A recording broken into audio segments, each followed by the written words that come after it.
ఇదిగో నేను నీకు తోడై ఉండి నీవు వెళ్ళు ప్రతి స్థలమందు నిన్ను కాపాడుచు ఈ దేశమునకు నిన్ను మరలా రప్పించెదను. నేను నీతో చెప్పినది నెరవేర్చు వరకు నిన్ను విడవనని చెప్పగా. సందర్భం ఏంటి? ఎవరు మాట్లాడుతున్నారు? ఎవరితో మాట్లాడుతున్నారు? ఎప్పుడు కూడా మనం వాక్యం చదివేటప్పుడు సందర్భం చాలా ప్రాముఖ్యం. ఎవరు మాట్లాడుతున్నారు, ఎవరితో మాట్లాడుతున్నారు? ఎవరు మాట్లాడుతున్నారు? ప్రభు అయినటువంటి యెహోవా సర్వోన్నతుడు ఎవరితో మాట్లాడుతున్నారు? యాకోబుతో మాట్లాడుతున్నారు. సందర్భం ఏంటి గమనించాలి. ఎవరు మాట్లాడుతున్నారు, ఎవరితో మాట్లాడుతున్నారు, సందర్భం, ఈ మూడు ఖచ్చితంగా తెలుసుకోవాలి. ఆ మూడు మనకి అర్థమైనప్పుడే మనకి వాక్యం అర్థమవుద్ది. ఎప్పుడు కూడా అది తెలియకుండా మనం చదువుకుంటా పోతే గుడ్డెద్దు చేలో పడ్డట్టుగా అయిపోతుంది మన పరిస్థితి. అర్థం కాదు ఏమి. సందర్భం ఏంటని మనం తెలుసుకుంటే, అబ్రహాం కుమారుడు ఇస్సాకు, ఇస్సాకు యొక్క కుమారులు యాకోబు, ఏశావు. పెద్ద కుమారుడు ఏశావు, చిన్న కుమారుడు యాకోబు. యాకోబు చిన్న కుమారుడు తన యొక్క అన్నయ్యలాగా వేషం వేసుకుని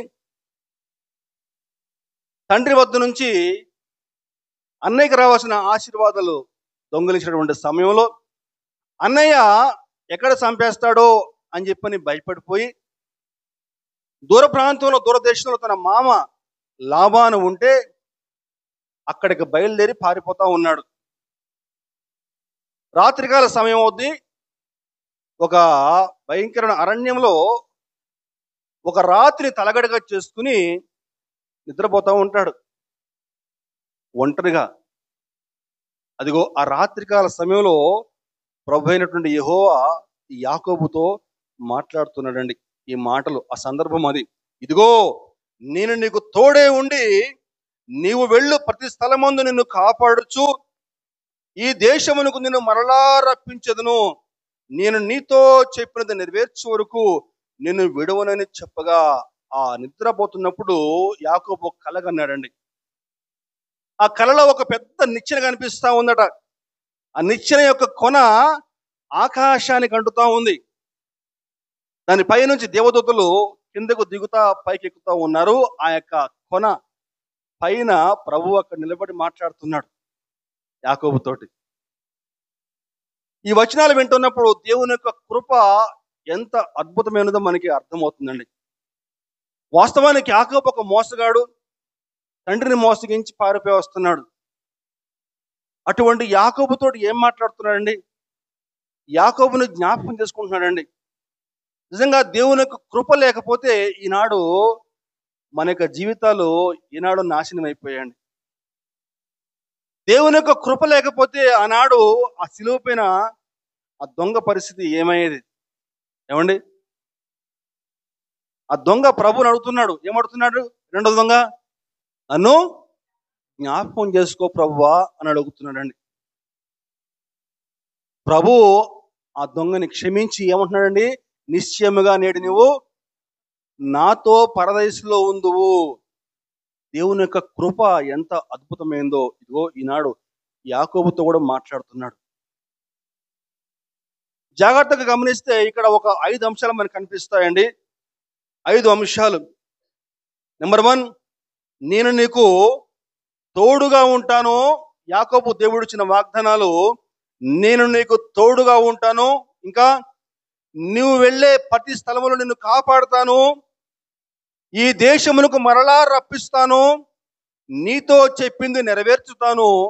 నిన్ను విడువను. 5 వాగ్దానాలు ప్రభు అక్కడ యాకోబుకి ఇస్తున్నాడండి. యాకోబు ఏమి అడగలేదు అక్కడ. యాకోబు ఏమి దేవుడిని అడగలేదు. కానీ దేవుడే యాకోబుతో మాట్లాడుతున్నాడు. కారణం ఏంటని చెప్పంటే దేవుని యొక్క ప్రణాళిక. యాకోబు గారు దేవుని యొక్క ప్రణాళికలో ఉన్నాడు. యాకోబు గారు జన్మించక ముందే అతని యొక్క తల్లికి దేవుడు వాగ్దానం ఇచ్చాడు. పెద్దవాడు చిన్నవానికి దాసుడుగా ఉంటాడని చెప్పని వాగ్దానం ఇచ్చాడు ప్రభు. అబ్రహాముకి ఇచ్చిన మాట చొప్పున దేవుడు ఇక్కడ యాకోబుని జ్ఞాపకం చేసుకుంటున్నాడండి. మొట్టమొదటి వాగ్దానము, నేను నీకు తోడుగా ఉంటాను. ఈరోజు మన వాక్యాంశము యాకోబుకి తోడే ఉండినట్లు, యాకోబుకు తోడే ఉన్నట్లు దేవుడు ఈరోజు మన తోడుగా ఉండి మనల్ని కూడా క్షేమకరంగా కాచి కాపాడుతాడు. దేవునికి స్తోత్రం. హల్లెలూయా. మొట్టమొదటి వాగ్దానం ఏంటండి? నేను నీకు తోడుగా ఉంటాను. యెషయా గ్రంథము 41వ అధ్యాయము 8, 9, 10. ఈరోజు ఇక్కడ కూర్చుని వాక్యం వింటున్నటువంటి సహోదరుడు సహోదరి, ఈరోజు నువ్వు కూడా దేవుని యొక్క ప్రణాళికలో ఉన్నావు. దేవుని యొక్క ప్రణాళికలో ఉండబట్టే ఈరోజు ఇక్కడ కూర్చుని ఈ విధంగా నువ్వు వాక్యం వినగలుగుతున్నావు. ఈరోజు దేవుని యొక్క ప్రణాళికలో ఉండబట్టే ఈరోజు నేను ఇక్కడ మీతో మాట్లాడగలుగుతున్నాను. ఇదంతా కూడా దేవుని యొక్క ప్రణాళిక. దేవుని యొక్క కృపను అర్థం చేసుకోలేక ఈనాడు చాలా మంది బయట రోడ్ల మీద తిరుగుతున్నారు. నిజమైనటువంటి దేవుడు ఎవరో తెలియక. ఇదిగో మనందరం కూడా దేవుని యొక్క ప్రణాళికలో ఉన్నామండి. మొట్టమొదటిగా దేవుడు ఇచ్చిన వాగ్దానం యెషయా గ్రంథం 41వ అధ్యాయము 8, 9, 10. నా సేవకుడమైన ఇశ్రాయేలు, నేను ఏర్పరచుకున్న యాకోబు, నా స్నేహితుడైన అబ్రహాము సంతానమా, భూ దిగంతముల నుండి నేను పట్టుకొని దాని కొనల నుండి పిలుచుకున్న వాడా, నీవు నా దాసుడువనియు, నేను నిన్ను ఉపేక్షింపగా ఏర్పరచుకుంటున్నానియు నేను నీతో చెప్పి ఉన్నాను.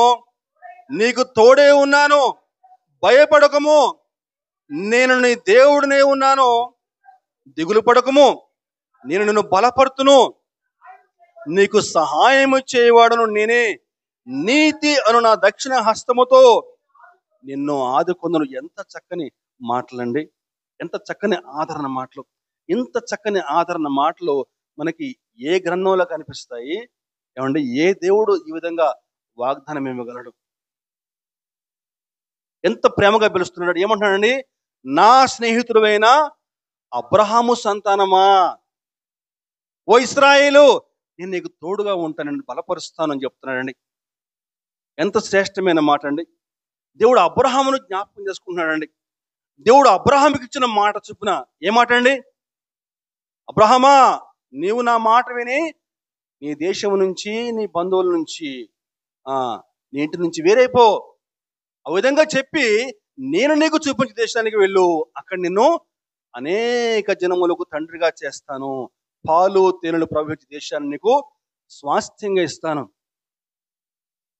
అబ్రహాముకి ఇచ్చిన మాట చొప్పున ప్రభు ఇశ్రాయేలుని ఐగుప్తు నుంచి విడిపించి ఆ యొక్క భయంకరమైన అరణ్యంలో వారి తోడుగా నడుస్తూ, ఎలా నడిచాడండి వారి తోడుగా?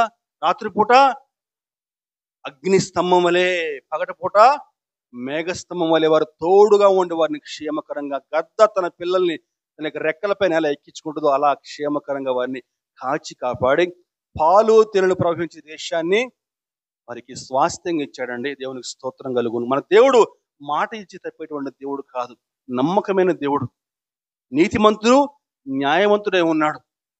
చక్కని దేశాన్ని ఆనాడు ఏ విధంగా అబ్రహాముకి ఏ విధంగా వాగ్దానం చేశాడో క్షేమకరంగా వారికి ఆ దేశాన్ని కానుకగా బహుమానంగా ఇచ్చాడండి. ఎలా తోడుగా ఉంటాడు? హోషేయ గ్రంథంలో ఒక మాట 14వ అధ్యాయం 5వ వచనంలో 14:5, చెట్టునకు మంచు ఉన్నట్లు నేను అతని కుందును, తామర పుష్పము పెరుగునట్లు అతడు అభివృద్ధి పొందును.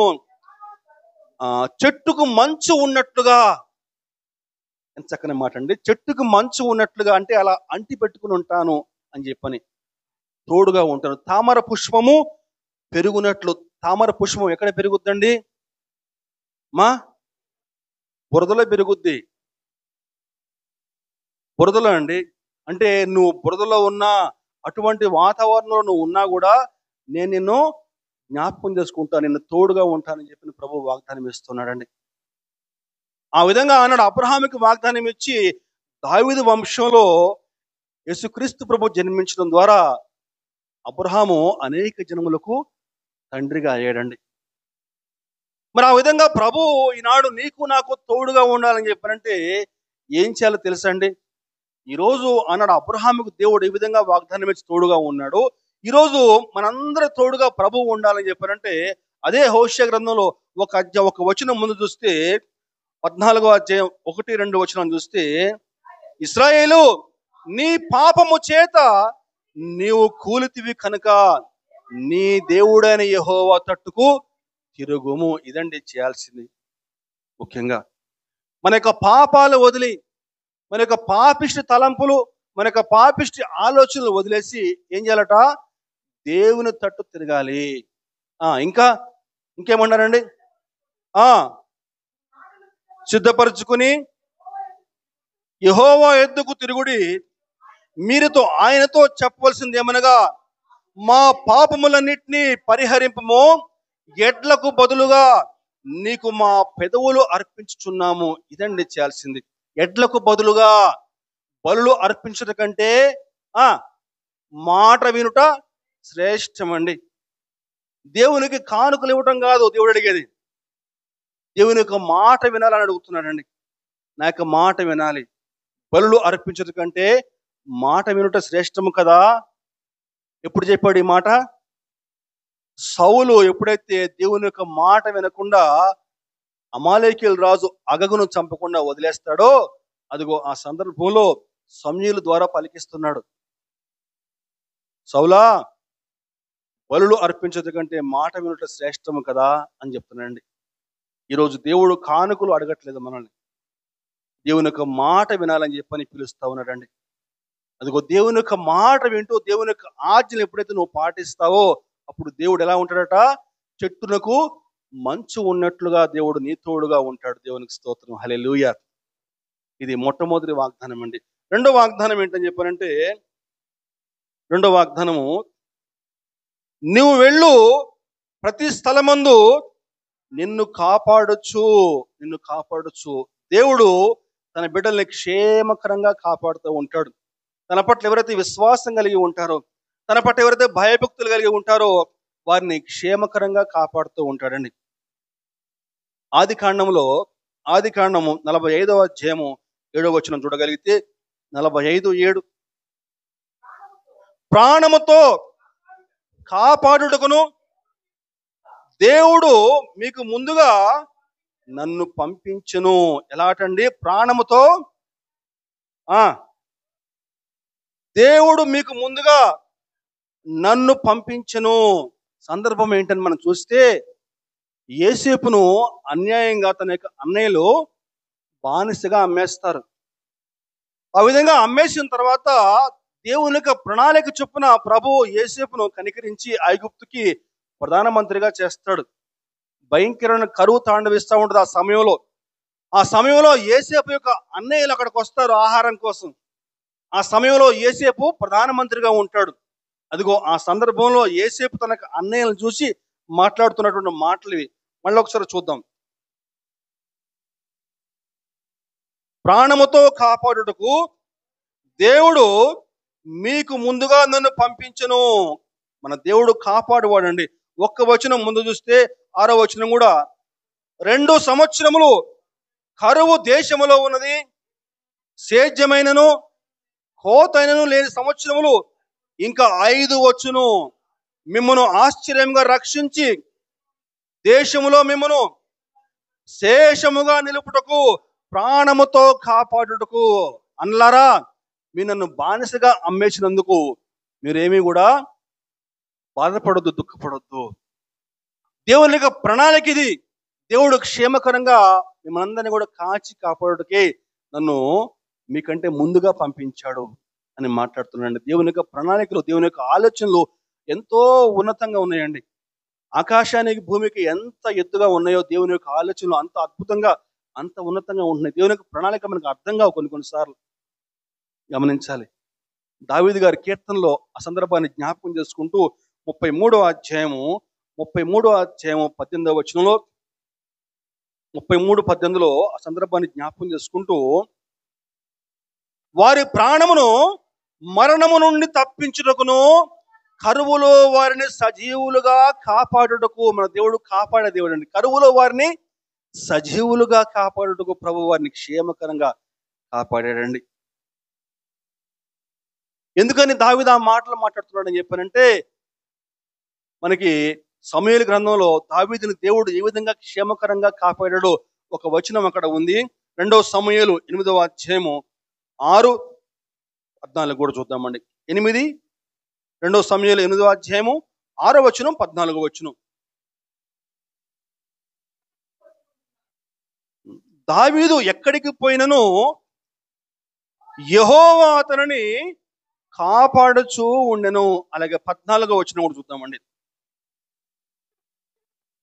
అక్కడ కూడా ఉందండి, దావీదు ఎక్కడికి పోయినను యెహోవా అతనిని కాపాడుచూ ఉండెను. రెండు సందర్భాల్లో చెప్పి, ఒకటే అధ్యాయంలో రెండు సందర్భాల్లో దావీదు ఎక్కడికి పోయినను యెహోవా అతనిని కాపాడుచూ ఉండెను. మన దేవుడు తన పట్ల ఎవరైతే విశ్వాసంగా ఉంటారో, తనని ఎవరైతే ఆశ్రయిస్తారో, తన పట్ల ఎవరైతే భక్తి కలిగి ఉంటారో వారి తోడుగా ఉండి వారిని క్షేమంగా కాపాడతాడండి. దేవునికి స్తోత్రం కలుగునుగాక. ఎలా కాపాడతాడో ఒక యథార్థ సంఘటన మీకు చెప్తానండి. యథార్థ సంఘటన, నిజంగా జరిగిన సంఘటన. విలియం కూపర్ అనే ఒక భక్తుడు దేవుని పట్ల విశ్వాసంగా జీవించేవాడు, చాలా చక్కగా పరిచర్య చేస్తూ ఉండేవాడు లండన్ దేశంలో. అయితే ఒకనాడు తన యొక్క కుటుంబ పరిస్థితులు బట్టి విసిగిపోయి చనిపోవాలని చెప్పి నిర్ణయం తీసుకున్నాడు. ఆ రోజు రాత్రికాల సమయంలో, ఆనాటి కాలంలో మన దగ్గరలాగా సెల్ ఫోన్లు, క్యాబ్ బుక్ చేయటం, ఏంటి ఓలా అవన్నీ లేవు, గుర్రబండ్లు ఉండేవి. సో గుర్రబండి వాడిని పిలిపించాడు. పిలిపించేసి థేమ్స్ నది అని ఉండేది లండన్లో. ఆ థేమ్స్ నది పెద్ద బ్రిడ్జ్ ఉంటుంది, అక్కడికి వెళ్ళి అక్కడికి నేను తీసుకెళ్ళని చెప్పని గుర్రబండి వాడు డబ్బులు ఇచ్చాడట. రాత్రి గాఢాంధకారం, బాగా వర్షం పడతా ఉందంట. అక్కడి నుంచి అతని ఇంటి నుంచి దాదాపుగా అక్కడికి వెళ్ళటానికి ఒక 20 minutes అంతే ప్రయాణం. సరే అని చాలా విసిగిపోయాడు. బాబు అక్కడ తీసుకెళ్ళినా థేమ్స్ నది తీసుకెళ్ళని చెప్తే సరే అని చెప్పని ఆ గుర్రబండి వాడు ఎక్కించుకున్నాడు.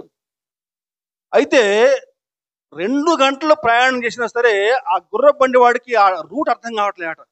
వాడు ఎప్పుడు తిరిగే రూటే, కానీ 2 hours పాటు వాడు ప్రయాణం చేస్తుండే వాడికి అక్కడ థేమ్స్ నది వద్దకు పోవడానికి వాడికి రూట్ దొరకట్లేదట వాడికి. ఇక ఈ భక్తుడు విసిగిపోయాడట. ఏమయ్యా, 1/2 గంటలో పోయేవాడిని, నడిచిపోయినా కూడా నేను పోయేవాడిని కదా అని చెప్పి, దిగు ఆపు అక్కడ అని చెప్పేసి ఆ పిచ్చి దిగి నడుచుకుంటూ పోతున్నాడు. అలా నడుచుకుంటూ పోయి తీరా వచ్చేసరికి ఆయన ఇల్లే వచ్చిందండి. అక్కడికి తీరా పోయి అక్కడికి పోవడం కాదు, ఆయన ఇంటికే వచ్చి చేరాడటండి.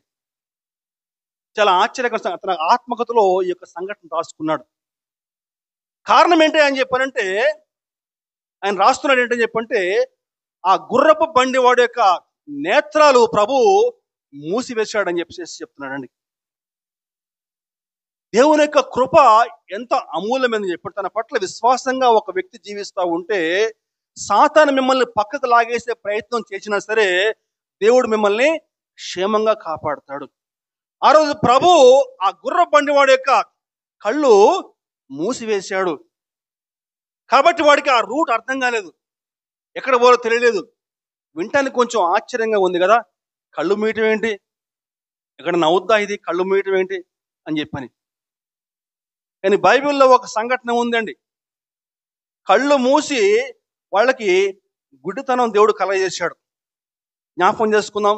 రాజుల గ్రంథం చూస్తే రెండవ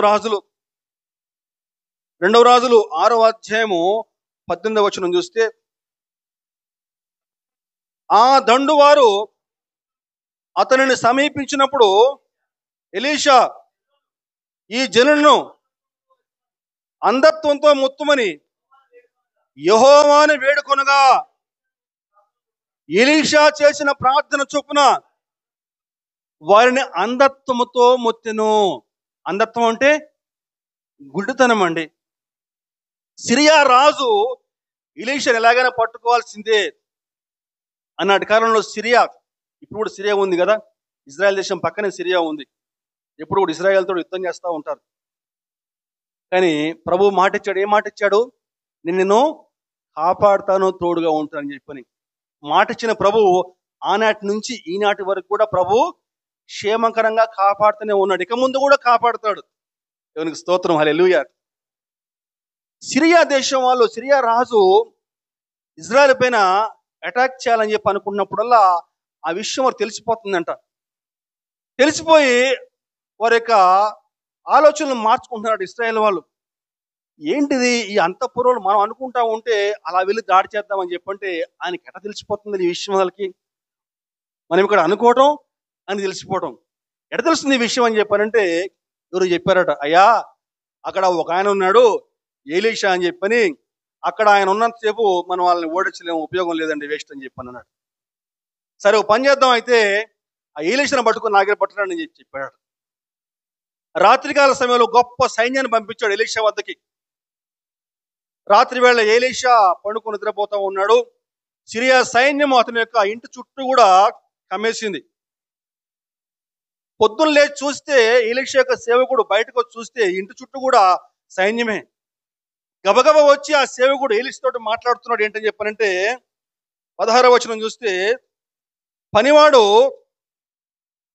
15 కూడా చూద్దామండి, 6వ అధ్యాయం 15వ వచనం. దైవజనుడు అతని పనివాడు పెందలగడ లేచి బయటకు వచ్చినప్పుడు గుర్రములను రథములు గల సైన్యము పట్నమును చుట్టుకొని ఉండుట కనపడెను. అంతట అతని పనివాడు, అయ్యో నా ఏలినవాడా, మనము ఏమి చేయదమని దైవజనునితో అనగా, అతడు ఏమంటున్నాడమ్మా, భయపడవద్దు, మన పక్షమున ఉన్నవారు వారి కంటే అధికులై ఉన్నారని చెప్పని, వీడు చూచినట్లు దయచేసి వీని కండ్లను తెరవమని ప్రార్థన చేయగా, యెహోవా పనివాని కండ్లను తెరవ చేసిన కనుక వాడు ఎలీషా చుట్టూను పర్వతము అగ్ని గుర్రముల చేత రథముల చేత నిండి ఉండుట చూసిను. దేవుని నామానికి మహిమ కలుగును గాక. హల్లెలూయా. చుట్టూ సైన్యం కనిపిస్తా ఉంది, కానీ ఎలీషా ఏమంటాడండి, ప్రవ్వా అతని యొక్క కన్నులు తెరవ చేయమని చెప్పగా, అప్పుడు ఆ పనివాడి కనిపించింది. చెప్పారంటే అగ్ని గుర్రములు రథములతో చుట్టూ కూడా దేవుని యొక్క సైన్యం అతని చుట్టూ కూడా నిండి ఉండటం చూశాడండి. మన దేవుడు ఏ విధంగా క్షేమకరంగా ఒక వ్యక్తిని కాచి కాపాడతాడు, ఇదిగో అలా క్షేమకరంగా కాచి కాపాడతాడు. దేవునికి స్తోత్రం, హల్లెలూయా. అదే సందర్భంలో ప్రభు ఎలీషా తర్వాత ప్రార్థన చేస్తున్నాడు. అని చెప్పంటే, ఈ జనులను అంధత్వముతో మొత్తమని యెహోవాను వేడుకొనగా, ఆయన ఎలీషా చేసిన ప్రార్థన చొప్పున వారిని అంధత్వముతో మొత్తును. అందరు కూడా గుడ్డివారైపోయారట. వారికి మార్గం తెలియట్లేదు, ఆ మార్గం కనుగొనలేకపోతున్నారండి. ఇదిగో ఈ విలియం కూపర్ అనే భక్తుడు కూడా చనిపోవాలని చెప్పి డిసైడ్ చేసుకుని ఆ థేమ్స్ నది వద్దకు వెళ్తా ఉంటే ప్రభు ఆ యొక్క గుర్రపు బండి వాడి యొక్క నేత్రాలు మొత్తేశాడు అంధత్వంతో. రూట్ కనపడలే, అర్థం కాలే, రూట్కి ఎలా పోతున్నాడో తెలియలేదండి. తిరిగి తిరిగి తిరిగి తిరిగి మళ్ళా ఆ భక్తుడు నడిచి నడిచి నడిచి తిరిగి మళ్ళా తన ఇంటికి వచ్చి చేరాడటండి. తన ఇంటికి వచ్చిన తర్వాత ఆయనకు అర్థమైంది దేవుని యొక్క కృప ఎంత అమూల్యమైందో, దేవుడు ఎంత క్షేమకరంగా తన బిడ్డలను కాపాడుతారో అర్థం చేసుకుని కన్నీటితోటి ప్రభువుని ప్రార్థన చేశాడండి. తన బిడ్డల్ని, తన పట్ల విశ్వాసం ఉన్న వారిని దేవుడు ఏ విధంగా క్షేమకరంగా కాపాడుతాడు ఒక గొప్ప ఉదాహరణ, చక్కని ఉదాహరణ అండి. అయితే ఆనాటి నుంచి కూడా చూసుకుంటే, ఆనాడు భక్తులు అబ్రహాము గారు, ఇస్సాకు గారు, యాకోబు, యోసేపు, దేవుడు వారిని ఏ విధంగా క్షేమకరంగా కాపాడి వారు తోడుగా ఉన్నాడో చుట్టుపక్కల వారు గ్రహించగలిగారండి. దేవుడు వారికి తోడే ఉండట చుట్టుపక్కల వారు గ్రహించారు. వాక్యంలో ఆ మాటలు చూస్తే చాలా ఆశ్చర్యం అనిపిస్తుందండి. ఈరోజు మనం దేవుని బిడ్డలుగా జీవిస్తూ ఉన్నాము. నీ చుట్టుపక్కల వారు నీ గురించి ఏం సాక్ష్యం ఇస్తా ఉన్నారు? దేవుడు వారికి తోడే ఉన్నాడు ఖచ్చితంగా అని చెప్పి సాక్ష్యం ఇవ్వగలుగుతున్నారా? ఆ మాటలు చూస్తే నాకు చాలా ఆశ్చర్యం అనిపించినాయి. ఆది కాండము 21వ అధ్యాయము 22 చూస్తే, ఆది కాండము 21:22 చూస్తే, ఆ కాలమందు అబీమెలెకును అతని సేనాధిపతి అయిన ఫీకోలును అబ్రహాముతో మాట్లాడి, నీవు చేయు పనులన్నిట్లోనూ దేవుడు నీకు తోడే ఉన్నాడు కనుక, దేవుడు నీకు తోడే ఉన్నాడు కనుక. ఒక రాజు గ్రహించాడండి, దేవుడు నీకు తోడే ఉన్నాడని చెప్పి మాట్లాడుతున్నాడండి. ఆ కాలమందు అనే మాట చూద్దాం. ఆ కాలమందు అబీమెలెకును, అబీమెలెక్ అని చెప్పండి ఆ దేశపు రాజు, ఆ కాలం అంటే ఏ కాలం అని చెప్పానంటే అబ్రహాముకి శారాకి కుమారుడు పుట్టిన కాలము. ఆ కాలం అని చెప్పానంటే ఆ కాలం అని చెప్పండి. ఇస్సాకు లేక లేక అబ్రహాముకి పుట్టిన కుమారుడు ఇస్సాకు. అబ్రహాముకి 100 వయసులో దేవుడు వాగ్దాన పుత్రుడుగా ఇచ్చినటువంటి కాలం అండి. ఇస్సాకు లేక లేక పుట్టాడు. అబ్రహాము చక్కగా గారాభంగా పెంచాడు ఇస్సాకుని. ఇస్సాకు పాలు మానిన తర్వాత అబ్రహాము గొప్ప విందు చేశాడు. మొట్టమొదటి దావత్ చేసింది అబ్రహాం గారే ఈ లోకంలో. మనం ఈనాడు దావతులు చేస్తున్నాం కదా, ఏమండి? పెండ్లి దావత్తు, బర్త్డే దావతులు. మొట్టమొదటి దావత్ చేసింది అబ్రహాం గారే. ఇస్సాకు పాలు మానిన తర్వాత గొప్ప విందు చేశాడు. ఉంది వాక్యం ఉంది అక్కడ. గొప్ప విందు చేసిన ఉంటుంది. బహుశా ఆ విందుకి చుట్టుపక్కల వారు అందరూ కూడా పిలుచుంటాడు. ఆ దేశపు రాజుని, సైన్యాధిపతుని పిలుచుంటాడు. అక్కడ వాళ్ళు అబ్రహామును చూసి ఆశ్చర్యపోయి ఉంటారు. అరే, 100 ఏళ్ల వయసులో నీకు పిల్లవాడు ఎట్లా పుట్టాడు రా నాయనా అని చెప్పేసి అబ్రహాముని చూసి ఆశ్చర్యపోయి ఉంటారు. అని ఆనాటి కాలంకి వెళ్ళి మనం వాక్యాన్ని మనం అర్థం చేసుకునే ప్రయత్నం చేద్దాం. వారు భయపడిపోయారు. భయపడిపోయి అబ్రహాము తోటి ఏమంటున్నారండి, ఒక ప్రమాణం చేసుకుందాం అబ్రహామా, నీకు మాకు ఒక ఒప్పందం చేసుకుందాం. ఏముంది వాక్యంలో అక్కడ? నీవు నన్నైనను నా పుత్ర పౌత్రాదులనైనను వంచింపక నేను నీకు చేసిన ఉపకారము చొప్పున నాకును నీవు పరదేశి ఉన్న ఈ దేశమునకు చేసేదని దేవుని పేరట ఇక్కడ నాతో ప్రమాణము చేయమని చెప్పిన. అంటే ఒప్పందం చేయమని చెప్తున్నాడు. నేను నీకు అపకారం ఏం చేయలే కదా, కాబట్టి ఇప్పుడు ఈరోజు నీ స్థితి చాలా అద్భుతంగా ఉంది. దేవుడు నీ తోడుగా ఉన్నాడు కాబట్టి రేపటి రోజున దయవుంచి నాకేమీ అపకారం మీరు చేయవద్దు అబ్రహామా అని చెప్పిన అబ్రహాము తోటి ఒప్పందం చేసుకుంటున్నాడండి. ఎవరు? ఆ దేశపు రాజు ఒప్పందం చేస్తున్నాడండి. అక్కడ మనం ఆ మాట జ్ఞాపకం చేసుకో. అంటే మనకు దేవుడు తోడుగా ఉండడని చెప్పి చుట్టుపక్కల వారు గ్రహించగలగాలి. అరే, నిజంగా దేవుడు వీరు తోడుగా ఉన్నాడురా అని చెప్పి గ్రహించగలగాలి. తర్వాత చూస్తే ఇస్సాకు విషయంలో కూడా 26వ అధ్యాయము, అదే ఆదికాండము 26వ అధ్యాయము 28, 29.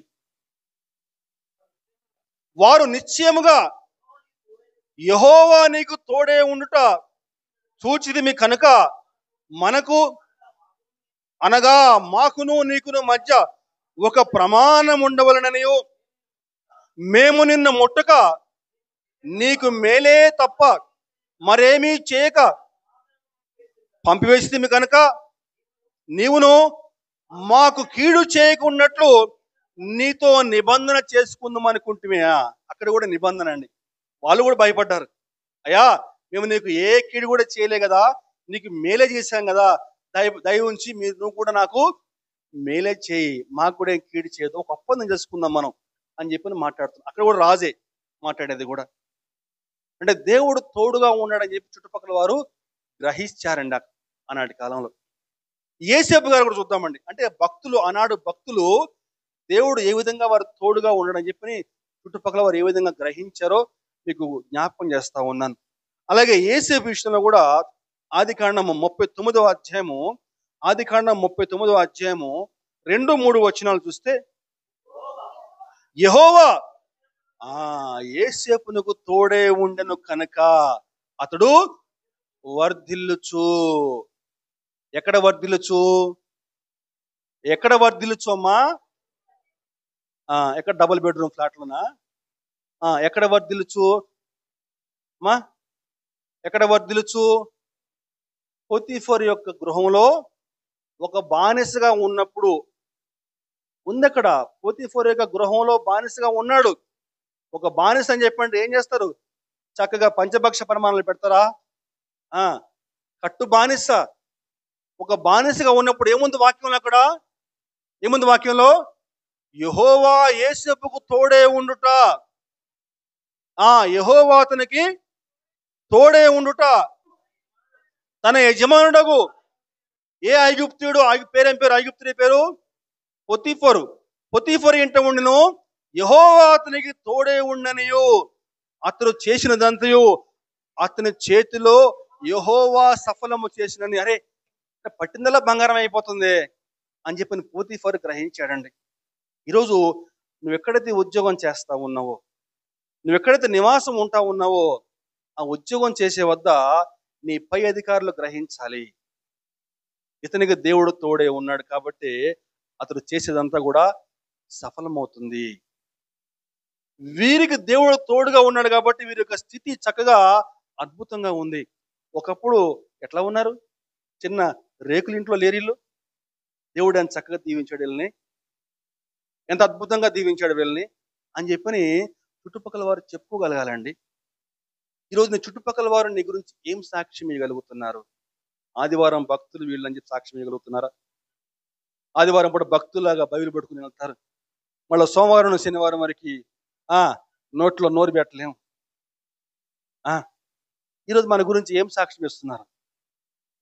వ్యక్తిగతంగా మనల్ని మనం పరిశీలన చేసుకుందాం. మన గురించి చుట్టుపక్కల వారు సాక్ష్యం చెప్పగలగాలి. ఆ రోజు చుట్టుపక్కల వారు రాజులు, గొప్ప గొప్ప వారు వచ్చి వారితోటి ఏం చేశారండి? నిబంధన చేసుకున్నారు. అయ్యా, మేము నీకు అపకారం చేయలే కదా, నువ్వు కూడా మాకు ఎటువంటి అపకారం చేయవద్దు అని చెప్పని. నెంబర్ 1 తోడుగా ఉంటాడు. నెంబర్ 2 కాచి కాపాడుతాడు. నెంబర్ 3 ఇంకేంటట? ఈ దేశానికి మరలా రప్పిస్తాను, ఈ దేశానికి మరలా రప్పిస్తాను. నువ్వు ఎక్కడికి వెళ్ళినా కూడా తిరిగి మళ్ళీ ఈ దేశానికి రప్పిస్తానని చెప్పి దేవుడు ఆనాడు యాకోబుతోటి వాగ్దానం చేస్తా ఉన్నాడు. గమనించండి, ఈరోజు ప్రయాణాలు చాలా ప్రమాదకరమైనవండి. ఈరోజు నువ్వు నేను ఏ రోడ్డు మీద ప్రయాణం చేస్తా ఉన్నామో అదే రోడ్డు మీద అనేక మంది ప్రయాణాలు చేసి ప్రాణాలు కోల్పోయిన వారు ఎంతో మంది. ప్రమాదాలు చాలా దారుణంగా సంభవిస్తాయండి. ఈరోజు ఈ విధంగా నువ్వు నేను సజీవ లెక్కలో ఉన్నామంటే కేవలం దేవుని యొక్క మహాకృప అండి, అద్భుతమైన కృప. దేవునికి స్తోత్రం, హల్లెలూయా. దేవుడు యాకోబుతో చెప్తున్నాడు, యాకోబు, నువ్వు నీ అన్నయ్యకి భయపడి పారిపోతున్నావేమో, కానీ నువ్వు ఎక్కడికి వెళ్ళినా కూడా తిరిగి మళ్ళా నేను ఈ దేశానికి రప్పిస్తాను. ఎంత చక్కని వాగ్దానం అండి. యోసేపు గారు ఐగుప్తులో తన యొక్క అవసాన దశలో, ప్రాణం పోయే పరిస్థితిలో, అంటే ఇక చనిపోతారు కొద్ది రోజుల్లో, ఆ చనిపోయే ముందు ఇశ్రాయేలుతో ఆయన మాట్లాడిన మాటలు జ్ఞాపకం చేసుకుందాం. 50వ అధ్యాయం, అదే ఆదికాండము 50వ అధ్యాయం 24వ వచనం. ఆదికాండం 50:24. యోసేపు తన సహోదరులను చూచి, నేను చనిపోతున్నాను, దేవుడు నిశ్చయముగా మిమ్మల్ని చూడవచ్చి ఈ దేశములో నుండి తాను అబ్రహాము, ఇస్సాకు, యాకోబులతో ప్రమాణం చేసి ఇచ్చిన దేశమునకు మిమ్మను తీసుకుని పోవునని చెప్పెను. ఎంత నిశ్చయత అండి, ఎంత నిరీక్షణ!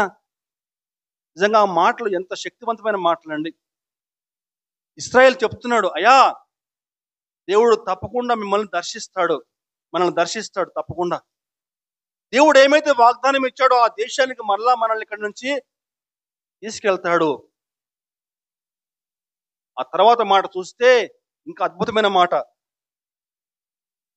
మరియు యోసేపు, దేవుడు నిశ్చయముగా మిమ్మల్ని చూడవచ్చును, అప్పుడు మీరు నా ఎముకలను ఇక్కడి నుండి తీసుకుని పోవాలని చెప్పి. చాలండి, నేను చనిపోతాను కొద్ది రోజుల్లో, కానీ దేవుడు ఏమైతే వాగ్దానం ఇచ్చాడో ఆ వాగ్దానం తప్పకుండా నెరవేరుస్తాడు. ఎలా చెప్పాడు యోసేపు? అదిగో, ఒక బానిసగా ఐగుప్తుకు వచ్చినటువంటి యోసేపును దేవుడు ఎంతగా దీవించాడో, కరువులో వారిని ఏ విధంగా క్షేమకరంగా కాపాడాడో అవన్నీ కూడా యోసేపు జ్ఞాపకం చేసుకుంటున్నాడు. దేవుడు ఖచ్చితంగా మిమ్మల్ని దర్శిస్తాడు.